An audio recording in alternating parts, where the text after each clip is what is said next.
Hoy me he vestido de rojo porque voy a hablar del simpático, en esos momentos en que estás ya alterada, ansiosa, nerviosa, como que hay mucho agobio, mucho o poquito, pero que hay agobio, que notas o que hay muchos pensamientos, cada vez vas más rápido, la cabeza va más rápido, se te hace un nudo aquí, muchas veces también se nos hacen nudos aquí, pues poderte acompañar en ese momento a saber que no puedes pasar de 100 a 0. Eso que te dicen, ¿estás estresada? Pues medita. Pues no puedes meditar porque tu sistema, tu cuerpo, necesita que sea progresivo. Tienes que pasar de la activación a ir desacelerando.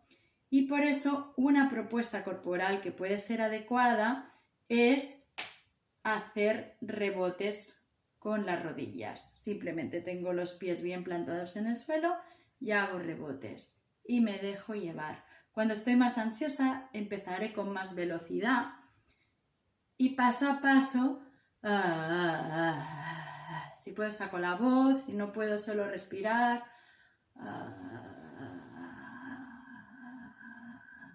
Y esto, de hecho, es como lo que le hacemos al bebé, ¿no?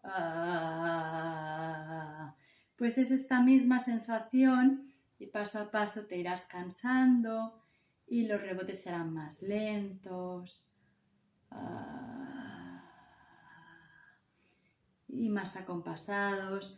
Y si puedes, pues después a lo mejor te sale algún movimiento espontáneo diferente, déjate llevar.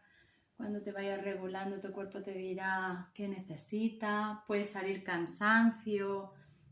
Es un buen síntoma. Quiere decir que estás frenando, que estás parando el sistema. Lo primero que saldrá es el cansancio y el agotamiento. Permítetelo. Eso. Y ves encontrando qué es lo que te sienta bien ahora. Y para acabarte de regular, puedes hacer respiraciones profundas, poniendo incluso la intención de otra forma de ver las cosas es posible o lo que tú necesites. Me encuentro bien en mi cuerpo, por ejemplo, podría ser otro anclaje, etcétera, etcétera. Bueno, ya ves que no me salen los vídeos cortos, llevo ya 3 pruebas y esto sigue teniendo 3 minutos, o sea que así lo voy a dejar. Espero que te sirva, aquí seguimos.